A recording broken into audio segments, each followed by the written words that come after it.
Muy bien. Voy a dejar de compartir entonces la cámara. Voy a compartir mi pantalla.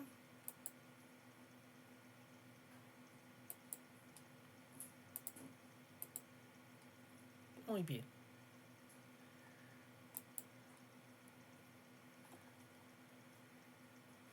Ay, me perdí. Bueno.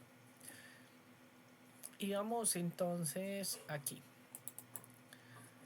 Muy bien, entonces cuando vamos a hablar de las pruebas especializadas, ya vimos entonces que eso está articulado al tamizaje neonatal. Entonces existe como entonces esa batería de pruebas que van desde las cualitativas, cuantitativas y semicuantitativas y las pruebas moleculares. Entonces aquí les pongo, esto ya ni siquiera existe, pero era un algoritmo muy bueno que había en la Universidad de los Andes, donde básicamente nos hablaba, le decía al equipo de salud cómo se podían hacer esas pruebas especializadas para la determinación de errores innatos del metabolismo. Entonces, hay algunos metabolitos que se hacen en sangre, otros se hacen en orina y hay unos que se hacen en sangre y en orina. Todo esto entonces va a tener diferentes metodologías, como vemos acá. Esta es la ideal, realmente es la ideal de esto, es lo que debería ser realmente todo el tamizaje y el diagnóstico de los errores innatos del metabolismo. Y es que van entonces desde unas pruebas cualitativas, que son las pruebas de tubo, ya vamos a profundizar en cada una de ellas, porque las pruebas de tubo o pruebas presuntivas, incluso las que vimos que son de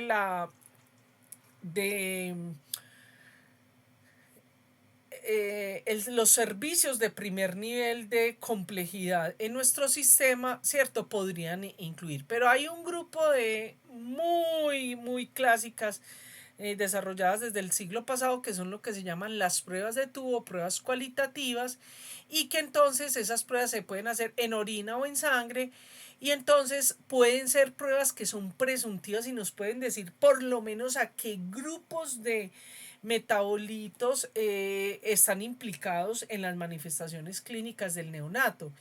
¿Y por qué eso es importante? Porque recordemos, eso es sobre todo muy importante en el tamizaje neonatal y en el diagnóstico de neonatos y de infantes. ¿Por qué? Porque en los neonatos recuerden que el alimento que tiene es el primer alimento es la leche materna. Entonces, esa leche materna, si no sabemos si hay alguno, puede ser por los lípidos, puede ser por las proteínas, pueden ser por los azúcares, ¿cierto? Entonces, nuestro niño se va a complicar, se va a enfermar. Entonces, hay que hacer por lo menos presuntivo para que el equipo de salud, con la nutricionista, con el laboratorio, con el médico pediatra o neonatólogo, ¿cierto? Para que hagan una restricción alimenticia. Pero esa restricción alimenticia, como el niño está en crecimiento y desarrollo, no puede ser, incluso cada país tiene, pero no puede ser más de 36 horas porque entonces se nos complica el niño. Entonces, por eso es que estas pruebas en muchos países, aunque aquí en Colombia pues hay profesionales que dicen que esas pruebas están mandadas a recoger, que ya no sirven, porque lógicamente no son tan específicas, no son tan sensibles, pero son de gran ayuda, ¿cierto? Mientras se van haciendo otras, como por ejemplo las pruebas cuantitativas, o semi-cuantitativas, y entonces aquí tenemos por ejemplo las cromatografías que están desde la cromatografía de capa fina o la de papel, y ya entonces nos vamos a una cuantificación que es, estas son las que se llaman semi-cuantitativas. Tenemos algunas cuantitativas que entonces por fluorimetría, ¿cierto? Entonces un pico patognomónico con algún tipo, para algún tipo de enfermedad, o por color, ¿cierto? Que se detecta la longitud de onda. Y a estos pues se acoplan los de HPLC, cromatografía de alta resolución, ¿cierto? Líquida de alta resolución, o la espectrofotometría, la cromatografía de gases, o las espectrofotometrías de masa. Aquí están articulados la medida de las actividades enzimáticas. Miremos entonces las pruebas cualitativas de tubo. Como les digo, estas incluyen entonces las pruebas de tubo, que son colorimétricas, o reacciones, lo que se llama reacciones de color, o de aglutinación. Pues hay una serie de pruebas de eso. O espectrométricas, porque se detecta entonces, hay colorimétrica, porque muchas veces hay unas que no lo podemos verlo con nuestros ojos, pero el espectrofotómetro detecta la longitud de onda que permite hacer ese diagnóstico presuntivo. Lo mismo la cromatografía de capa fina o en papel, ¿cierto? Que nos puede ayudar. ¿Qué es lo que nos puede dar estas pruebas de tubo o este grupo? Esto se los pongo en el examen. Entonces miren que son grupos de enfermedades. No nos va a decir tiene fenilcetonuria o tiene esta o la otra. No, pero nos va a decir, por ejemplo, si son enfermedades que tienen que ver con los carbohidratos, o tienen que ver con los aminoácidos, o con las aciduras orgánicas, o con los mucopolisacáridos. Pues aquí pongo unos ejemplos, no son todos, pero son algunos ejemplos que nos pueden ayudar en eso. Miremos aquí, por ejemplo, como tres formas importantes. Aquí tenemos, esto lo incluye, por ejemplo, en Chile, donde yo hice mi diplomado para diagnóstico y tratamiento de enfermedad de errores innatos, o la pasantía que hice en España. Allí, esto que les muestro, se hace estas pruebas. Hoy en día todavía se hace. Y básicamente lo que se hace es, por ejemplo, esta que es para la fenilcetonuria, que es el cloruro férrico. Miren, esta es una orina normal, se le echa el cloruro férrico y la orina se vuelve verde, ¿cierto? Pues la reacción es de color verde y eso ya nos da un positivo. Miremos en azúcares reductores, no solamente cambia de color, sino que cambia de consistencia. Esto es para los azúcares reductores. O por ejemplo esta que es el 2,4-dinitrofenilhidracina, se los pongo en el examen con la figura y todo, que es para la enfermedad de jarabe de Arce. Es una al echar el reactivo, y pues unas tienen color, otras no. Entonces básicamente lo que hace, les voy a mandar un articulito que sacamos sobre esto. Aquí se hacen como unos flóculos, se hacen unos grumos que le hacen la prueba positiva. Existen incluso algunos kit comerciales, kit con T, comerciales, que permiten hacerlo eso. Está lo que se llama, por ejemplo, el kit para la dinitrofenilhidracina, ¿cierto?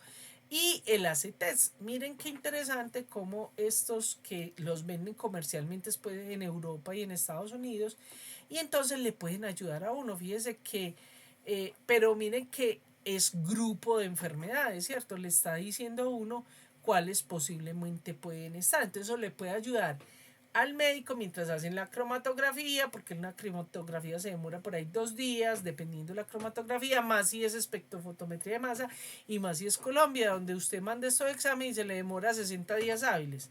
Ya 60 días hábiles el niño está mal, ¿cierto?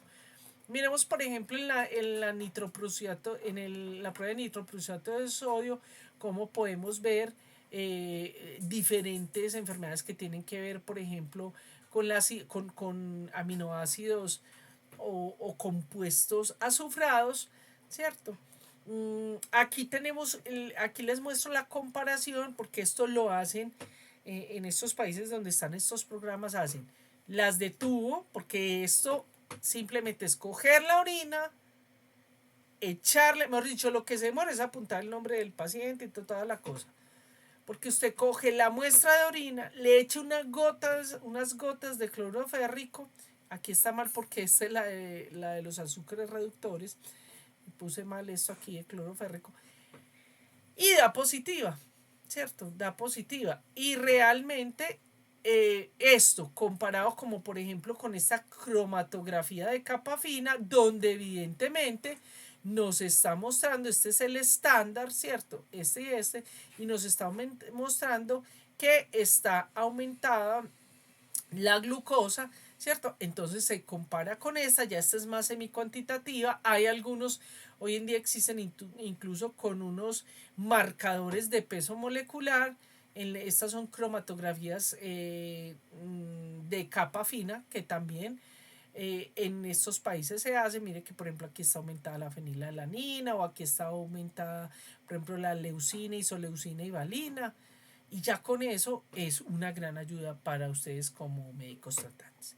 Y tenemos vamos a pasar a ver las cuantitativas. Las cuantitativas son muy buenas, algunas son lo interesante es que como este tipo de tecnologías de cromatografía de intercambio iónico, la cromatografía líquida de alta resolución, las espectrofotometrías de masa, las cromatografías de gases, pues básicamente lo que nos están detectando son metabolitos. Eso va a depender de matrices y cosas que tenga la metodología. Entonces aquí están las que les acabo de mencionar. Y dentro de las cuantitativas, entonces también se van a incluir las actividades enzimáticas y las pruebas moleculares. Aquí les tengo, por ejemplo, dentro de esas cuantitativas, entonces, por ejemplo, esta es la tabla de los rangos normales de aminoácidos. Y aquí hay que ver que no es lo mismo en hombres, en mujeres, en adolescentes, en niños, en menores, ¿cierto? Entonces, esas son cosas que son muy importantes y por eso yo les recomiendo inmediatamente ustedes, pues como aquí no tenemos las pruebas cualitativas, el laboratorio que lo hacía antes, que era de la facultad, ya no existe. Pero mientras les van haciendo eso, ¿cierto? Ustedes mandar esas determinación de aminoácidos y ácidos orgánicos eh, en sangre y en orina. Como les digo, entonces, este tipo de pruebas detectan es metabolitos, presencia o no de metabolitos. Incluso lo que les mencionaba antes, la espectrofotometría, la resonancia magnética molecular con espectrofotometría también indica qué presencia de estos metabolitos a nivel cerebral. En la cromatografía de capa, lo que tenemos de dificultad es que, como les digo, nos habla de presencia o no, pero no nos cuantifica. En cambio, la espectrofotometría además, y sobre todo la cuádruple, ¿cierto? Nos está detectando no solamente diferentes, sino la cantidad del compuesto.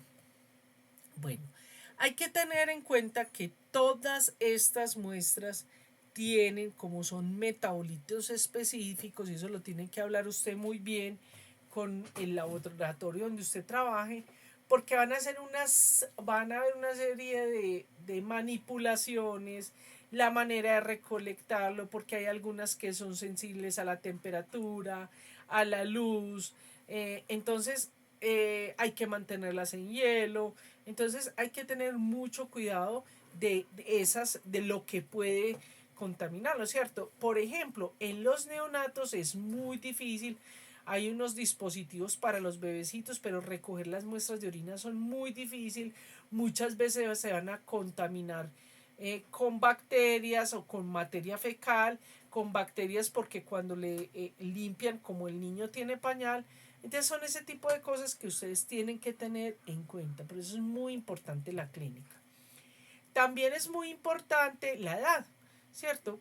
Y otros estados, porque otra cosa que tienen que tener en cuenta es que puede ser que un niño tenga una enfermedad, un error innato del metabolismo, pero también pueda tener una infección que no tenga que ser necesariamente provocada por el problema metabólico que tenga.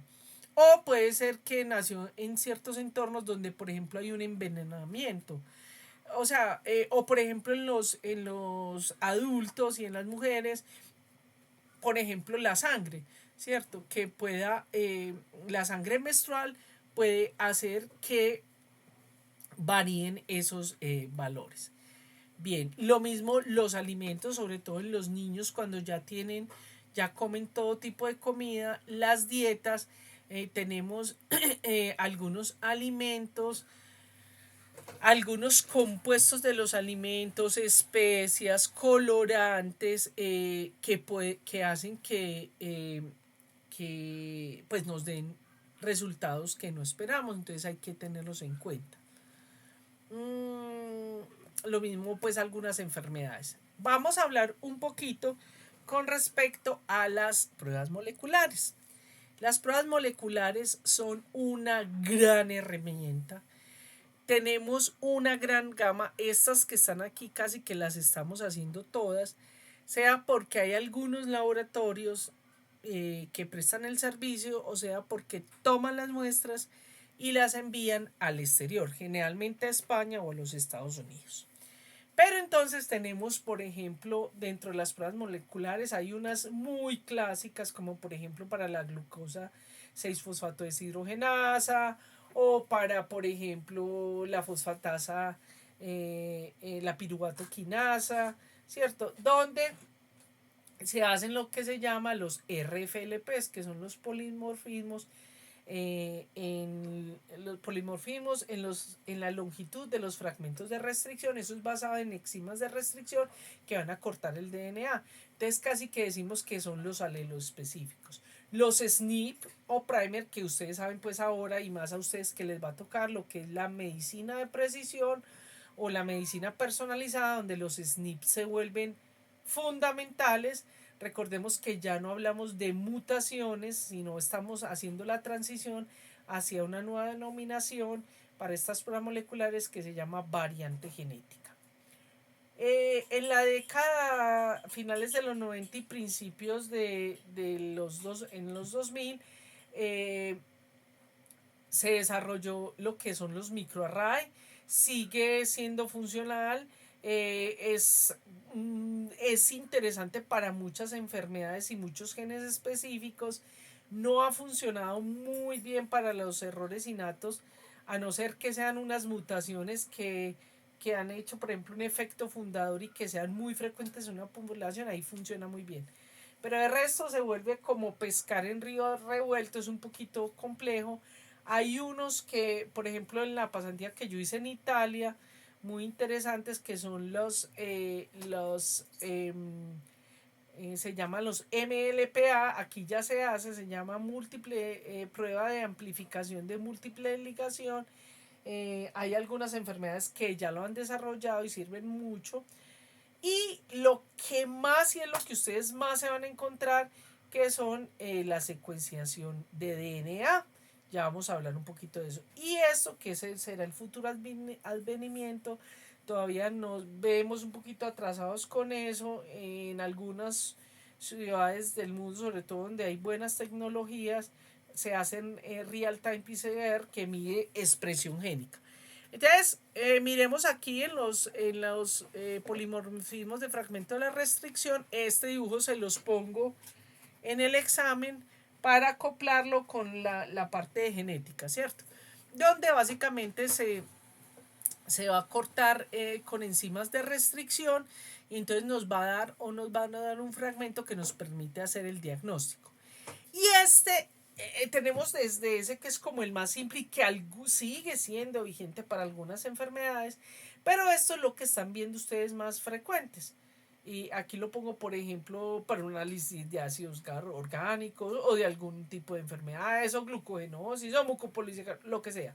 Pero, y para muchas otras enfermedades huérfanas. Y es lo que se llama, lo que está ahorita pues en el mundo es lo que se llama el NSG, que es la secuencia de siguiente generación. ¿Qué es lo que se hace? Entonces se puede hacer, y eso es lo que nos ha dado pie a las ómicas. Entonces tenemos que puede ser o el genoma total, ¿cierto? O puede ser exómica, es decir, donde solo se evalúan los exones. Entonces, ¿cuál es el problema? La problemática, la dificultad que tiene esta tecnología.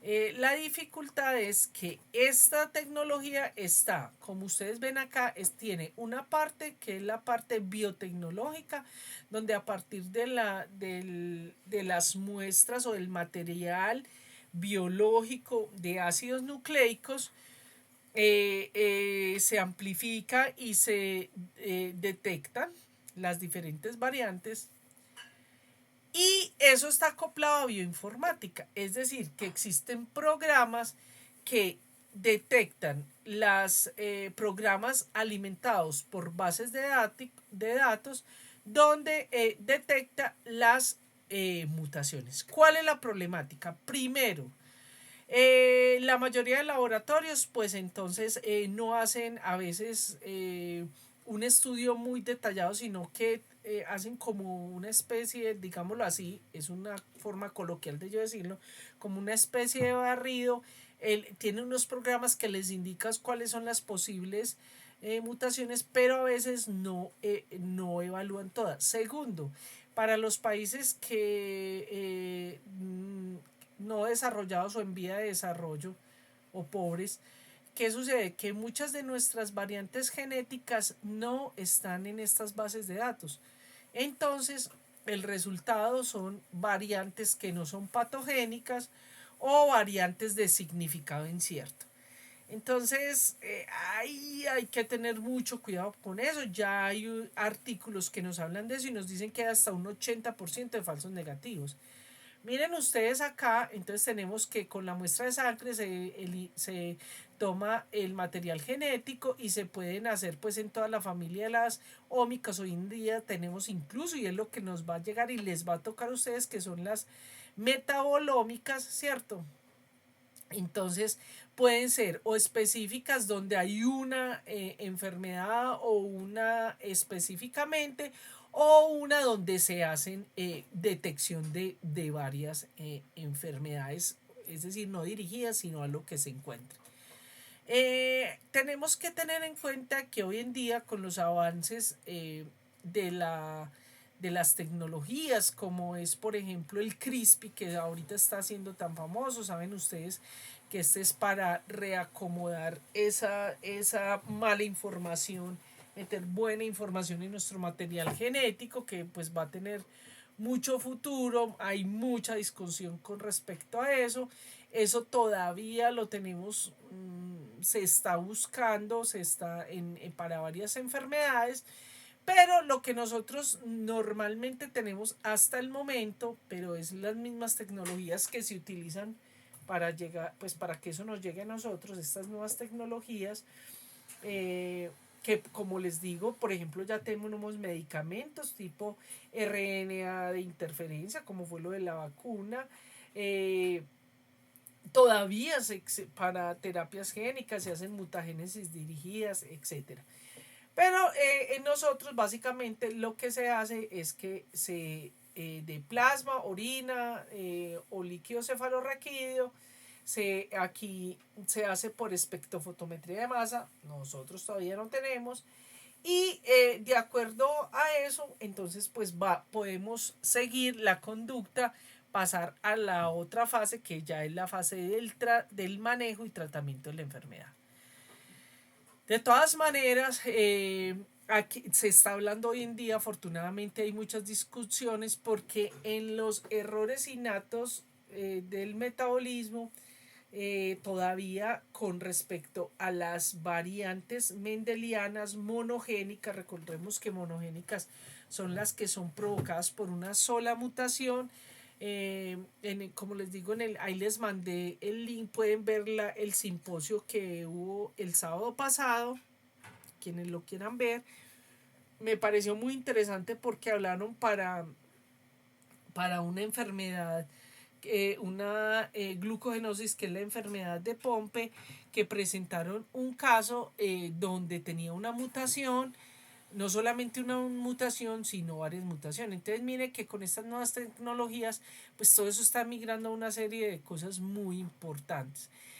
La cuestión es que cuando usted va a la literatura, usted encuentra una cantidad de información, y aquí es donde yo los invito a ustedes que por favor no se basen en el determinismo genético. Los futuros de ustedes que van a ser genetistas clínicos, van a especializarse en eso, por favor no entren en ese determinismo genético. A pesar de que ustedes sean genetistas, no olviden su medicina general. y pensar que si un paciente tiene el fenotipo, si claramente tiene manifestaciones clínicas, puede tener la enfermedad. Aquí les muestro yo esta diapositiva que es de la doctora Olga Lucía Echeverry. Aquí pueden entrar a esta charla de ella que es muy interesante, ¿cierto? Ella nos dice qué es lo que hay en Colombia. Todavía estamos muy atrasaditos. Tenemos acceso de pruebas bioquímicas especializadas, pero ¿dónde las tenemos? Las tenemos en Bogotá. Por ejemplo, aquí en Medellín no hay. O sea, puede que algunos laboratorios lo reciban, pero los mandan al exterior o a estos laboratorios. Las pruebas moleculares en casi todas las EPS y los laboratorios lo ofrecen como servicios, pero igualmente. Solamente aquí hay uno que es particular, que es un IGEM de la doctora Beatriz Aristizábal, que es molecular. Allí hacen todo este tipo de tecnologías que vimos anteriormente, de última generación, secuencia de siguiente generación. Lo que es importante y que ya se está haciendo, como ustedes mismos son parte de eso, que es la formación del personal de salud, pero la idea es que no solamente sea a nivel de los médicos, sino que sea todo el personal de salud. Ella pues pone aquí esto, pero yo diría incluso que sean médicos, enfermeros, auxiliares, todo el personal de salud. Los centros especializados, como les digo, ya existen algunos. Aquí tenemos, por ejemplo, entonces el Instituto de Errores Innatos del Metabolismo de la Universidad Javeriana, ¿cierto? Esta es la doctora Olga Lucía, ese es el doctor Almezgar, que es el director. Hace muchos años que de ellos yo también he aprendido mucho. Pero son conscientes, por ejemplo, la limitación de muchas pruebas genéticas, bioquímicas que se hacen y que tienen dificultades, pero bueno, algo tenemos, ¿cierto?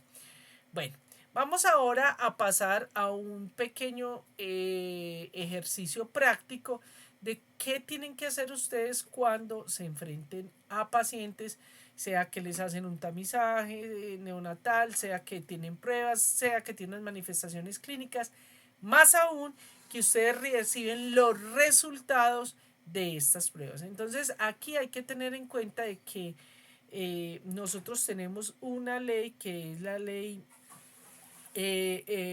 la última ley, que es la 023 del 2023, ¿cierto? Que está articulada a la 2048, que fue la ley donde se reconoció a los errores innatos del metabolismo, pero dentro de las enclosetadas dentro de las enfermedades huérfanas, porque no están todas tampoco, como enfermedades de salud pública.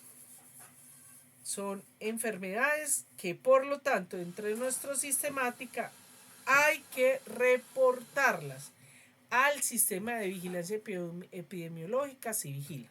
Entonces, allí hay en ese protocolo el evento para reportar es el 342. Lo pregunto en el examen, ¿cierto? Entonces allí va a haber una información, ya se los voy a mostrar, que incluye y están todos los códigos. Estos son los más, en estos momentos los más relevantes, que son el consecutivo, el de Orphanet, el de OMID y el del Código Internacional de Enfermedades, CI10. Ya llegó el CI11, pero todavía Colombia no está. Entonces, ¿cómo se hace para subir un paciente con un error innato de metabolismo al Civigila? Entonces, usted lo primero que tiene que hacer es que tiene que mirar el anexo para usted ver si la enfermedad que está en la historia clínica de su paciente, ¿cierto?, tiene eso. Voy a poner aquí un zoom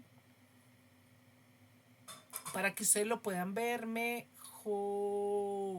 Ay, no lo veo.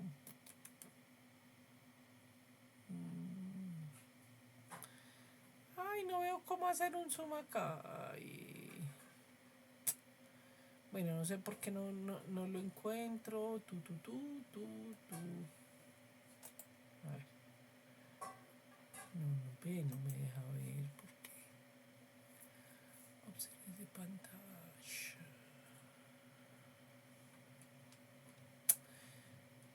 Bueno, chica, no me deja ver el Zoom, pero ustedes lo pueden ver porque yo se lo subí ahí. Entonces, ¿qué va a traer ese anexo? Ese anexo trae el consecutivo de la enfermedad. Entonces usted tiene que revisar la enfermedad si tiene que estar en la historia clínica.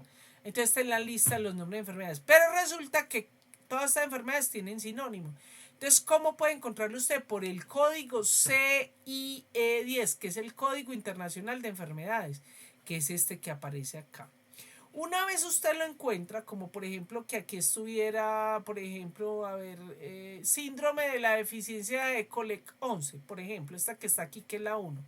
Entonces usted tiene que mirar cómo, para poderla subir al sistema, entonces hay unos que son por clínica y otros por laboratorio. Entonces, si dice, por ejemplo, miren este que está acá, que es la acidemia de cadena media, es por clínica. Entonces, cuando es por clínica, entonces ya es el médico el que tiene que decir la especialidad. Entonces, para usted poderlo subir al sistema, tiene que ser que usted mire en en la historia clínica que el genetista dice, el paciente tiene, ¿cuál fue la que vimos? Tiene acidemia de cadena media. Entonces ahí usted lo puede subir al Civigila. Hay algunas especialidades, entonces unos tienen que, por ejemplo, pediatría, otros que genética, neurología, hay unos que tienen más o menos, péguele la miradita. Y ya, entonces usted mira, ahora puede que el médico no lo hizo, pero si tiene procedimiento, o sea, por laboratorio, y tiene, por ejemplo, no lo hizo la especialidad, pero usted ve el examen y en el examen dice, sí, positivo porque tiene el ácido tal o la molécula tal, entonces usted lo puede subir al Civigila. Para hacerlo al Civigila, usted entra al Instituto Nacional de Salud, ¿cierto? Y en el Instituto Nacional de Salud, entonces usted puede bajar eso. Eso se puede. Todas las instituciones, si hay un error, un imaginario colectivo erróneo, que es que solamente el médico puede subir eso. No. Si ustedes lo leen en el protocolo, cualquier persona puede subirlo. Lo que sí tiene que hacer es que tiene que tener los parámetros que dice la norma, el anexo 3. Ahora, una cosa muy importante es que usted tiene que fijarse que esté dentro de esas 2.236 enfermedades. Entonces ya usted llena aquí los datos, mire que luego le va a salir, hay una parte arriba que le dice enfermedades huérfanas, se ven, el código es el 342. Si ustedes están dentro su hospital, seguramente tiene el software del Civigila, entonces usted entra ahí y allá usted llena esto que está acá, pero lo que les quiero mostrar con eso, y es para los que están en periferia, usted podría llenarlo. Lo más importante es que usted llene acá si fue confirmación por laboratorio, por clínica, y le pone esos datos y lo puede incluso enviar. Usted se lo envía, pues se lo da al jefe del hospital, o en caso tal, usted le podría decir a su paciente, se podría mandar al Instituto Nacional de Salud. Entonces no es una limitación porque sabemos que con estas enfermedades hay un subdiagnóstico. Entonces fíjense, para concluir y terminar esto, es que tenemos entonces siempre que mirar estos punticos. Esto es sacado de un brochure que sacó en el INTA de Chile, donde dice el diplomado, y que es muy interesante. Peguen en la miradita y se los dejo pues como con colorcitos, y que sería lo ideal que lo tuviéramos nosotros para que pudiéramos hacer esa ruta que permita más fácilmente tener el diagnóstico de estos pacientes. Bueno, aquí les dejo unos ejemplos, ¿cierto? Este es, por ejemplo, un artículo de la doctora Echeverry, ¿cierto? Donde muy interesante, donde cuenta lo que ha sido estos 20 años de la experiencia de ellos. Realmente han visto que ha habido un crecimiento importante, lógicamente que aquí baja un poquito por lo de COVID y eso, Las enfermedades más frecuentes siguen siendo las aminoacidopatías, verdaderamente. Dentro de esas aminoacidopatías tenemos, por ejemplo, la acidemia glutárica tipo 1, le sigue la propiónica, luego la metilmalónica, bueno, etcétera. Este es el grupo de ellos, este es el papá aquí en Colombia, el doctor Luis Alejandro Barrera, a él le vemos los desarrollos. Les dejo esto porque son lugares donde uno puede pedir información, ayudar para esclarecer. Tenemos también aquí hay publicaciones, el Paulo Tobón Uribe es una institución importante, había antes un grupo muy solo de errores innatos del metabolismo, actualmente como que está a cargo de la doctora Carolina Vaquero. Hay que buscar más información, pues eso está como muy dinámico y ahora con esto de la reforma. Y aquí les quiero mostrar un ejemplo donde claramente se muestra qué es lo que hacen en estos diagnósticos de NGS, pues de tecnología de nueva generación. Bueno, aquí le solicitaron para un grupo de genes. Hay unos que no, por ejemplo, esto es pues para pacientes de porfiria. Evidentemente este paciente, esta es una enfermedad que es autosómica dominante, es heterocigoto, tiene una mutación patogénica, perfecto, bueno, pero ¿cuál fue el problema? Cuando le envían a esta paciente, aquí está, entonces nos dice la metodología y las limitantes que puede tener, pero a la paciente cuando le hacen este otro de exómica, midiéndole unos genes adicionales, 59 genes, que le salió negativo.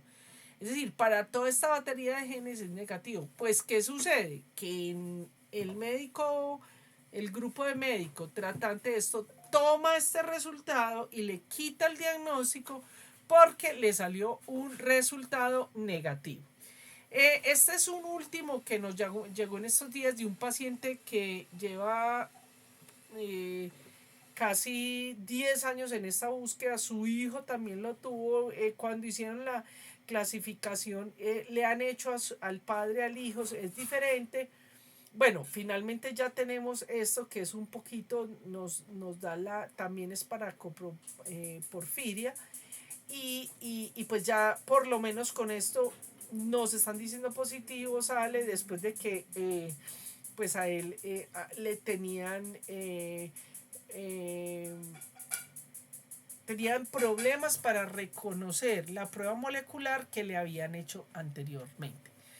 Quiero llamar la atención que entre esto aquí sí le hacen toda la batería de genes para las porfirias, pero además de eso le incluyen una cantidad de otros genes que no tienen nada que ver con la porfiria. Ahí hay un punto para discutir, porque y que no solamente lo pongo yo en la mesa, sino que se ha hablado mucho, y es la parte entre la industrialización, el negocio de las pruebas genéticas y lo verdaderamente para el paciente. Ahora, pues si esto es igual el precio, si hacen 4 genes que hacen todo eso, pues eureka, buenísimo. Pero ahí hay un punto que es como un poquito difícil de manejar y que sería para que discutiéramos mucho. Bueno, ahí les dejo unas cositas para que estudien. Son tablitas para que les queden en su vida. Y bueno, hemos terminado. Muchas gracias por la presencia. ¿Alguna pregunta, duda?